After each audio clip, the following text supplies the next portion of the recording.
F'dokument li għaddew lill-Gvern, il-Fondazzjoni għal Servizzi tal-Ħarsien Soċjali, l-Assoċjazzjoni tal-Psikjatrija u Doctors for Road Safety qed jipproponu li l-Gvern ma jadottax politika ta' tolleranza zero dwar sewqan taħt l-influenza ta' sustanzi.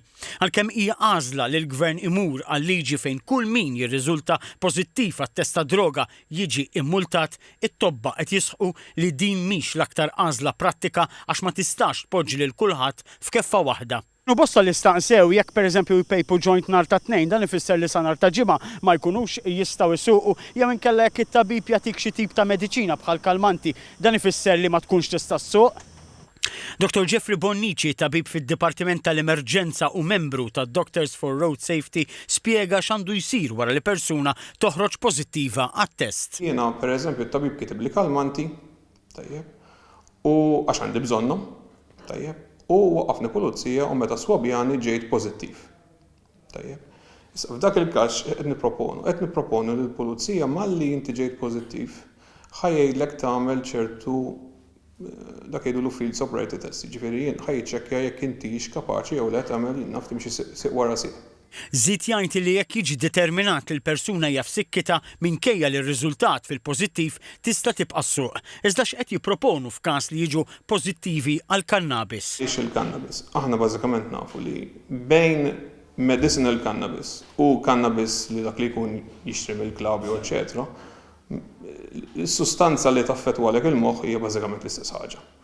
Jiver aħna ma xtaqniex nagħmlu distinzjoni hawnhekk fejn nidħlu f'distinzjoni ta' jekk intix toħodha rekreazzjonali jew forsi toħodha għax l-istess ħaġa nitkellmu fuq l-istess ħaġa tnejn li jistgħu jikkawżaw impairment.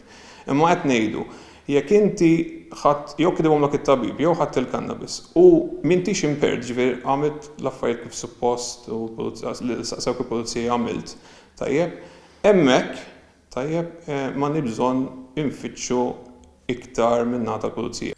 Dr. Bonnici jagħmilha ċara li dan la jgħod tal-sustanzi oħra bħal kokaina u lanqas jekk fit-test jirriżulta li minn barra l-kannabis il-persuna tkun xorbot imqar jekk xarba waħda. Għażla oħra proposta hi li kull min jirriżulta pożittiv jittieħidlu test tad-demm. Dr. Bonnici jisħaq li din il-proposta mhix prattika u twassal biex il-liġi ma taħdimx tajjeb.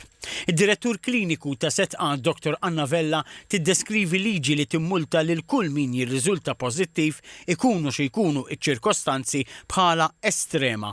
Fej, jew se mmorru estrem, jew inkella se nkunu iktar mod li dak li jkun mhux qatt ma jista' jieħu kalmant li taħ it-tabib u ma jsuqqat, jew xi ħadd li għandu il-medical cannabis u ma jista' jsuqqat.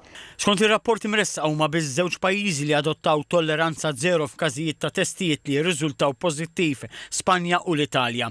Fl-istess ħin 10 pajjiżi fosthom ir-Renju Unit, il-Belġju, Franza, il-Ġermanja u l-Olanda għandhom politika li tadotta limiti jew assessjar tal-persuna li tirriżulta fil-pożittiv.